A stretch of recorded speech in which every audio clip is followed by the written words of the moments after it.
ሄዶ ብያቸው ነው የወረዱት። ከመምጣት በፊትም ሰላማት ልብ በሉ። አሁንም ተጽዕኖ አድርጋ በእኔ እያሳበበ ነው። ልብ አድርጉ።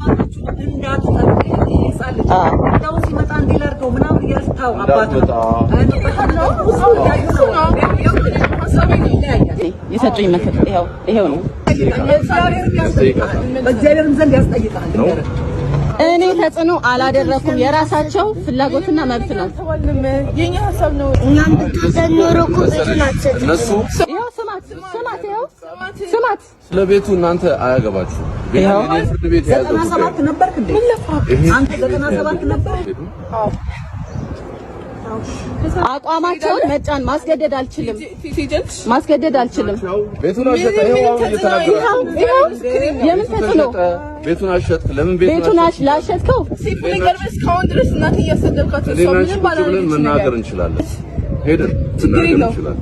ፈቃደኛ የለም። እዚህ ምን ነገር እንችላለን? ቤት አሸጠ ምናምን ስሟን አጠፋ